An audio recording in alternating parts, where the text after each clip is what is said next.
अस्सलाम वालेकुम।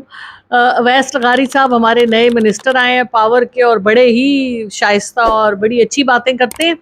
बिजली के हवाले से उन्होंने जब भी बात की, ट्रांसमिशन लाइंस और हमारी डिस्ट्रीब्यूशन और हमारा ये और वो बड़े गंभीर मसले, इनको हम हल कर रहे हैं, लेकिन असली सवाल जिसका जिक्र नहीं वो कर रहे और जो हम चाहते हैं कि इसका जवाब आए। 57 IPPs हैं पाकिस्तान में, और इन्होंने पाकिस्तान के एनर्जी सेक्टर को घुटने टिकवा दिए हैं।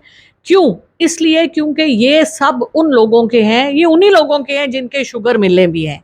वही लोग घूम फिर के, क्योंकि यही हर वक्त मरहूने सबके नज़र में होते हैं, सब इनको खुश करना चाहते हैं और इनका माफिया है। ये IPPs जो जिनके साथ कॉन्ट्रैक्ट्स ये हुए थे कि ये चलें या ना चलें, ये बिजली बनाएं या ना बनाएं, पाकिस्तान ने, पाकिस्तान की हुकूमत यानी पाकिस्तान की गरीब आवाम ने इनको डॉलरों में पे करना है, खा वो सारा साल बंद रहें।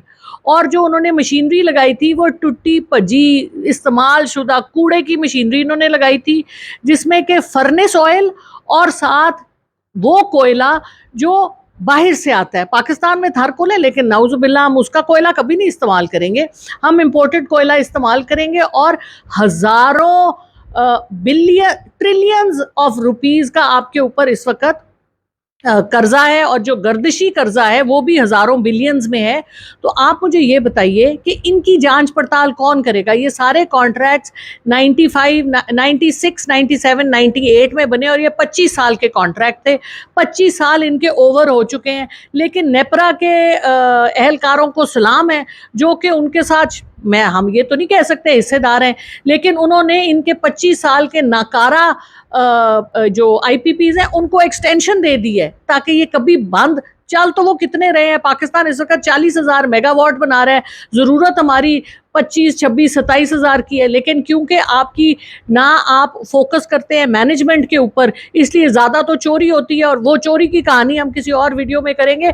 मगर इस वीडियो का मेन फोकस है IPPs जिनके 25 साल के कॉन्ट्रैक्ट हो चुके हैं उनको आप फारिग करें, और IPPs के साथ जिनके कॉन्ट्रैक्ट्स हैं उनको रीनिगोशिएट करके ख़त्म करें। पाकिस्तान की आवाम का खून चूस रहे हैं, और आप लोग जो IPPs के मालिक हैं, आपको मैं ये बताना चाहूँगी कि आप पाकिस्तान की अवाम का खून चूस रहे हैं, बच्चों का हक मार रहे हैं उस पैसे के लिए जो आपने कब्र में अपने सोने के महल और हीरे के महल बनाने हैं। कब्र में ले जाके खुदा का खौफ करें, ये मत करें। बहुत पैसे आपने उचक लिए, डाका डाल लिया, बस कर दें, आप मेहरबानी करें, बस कर दें।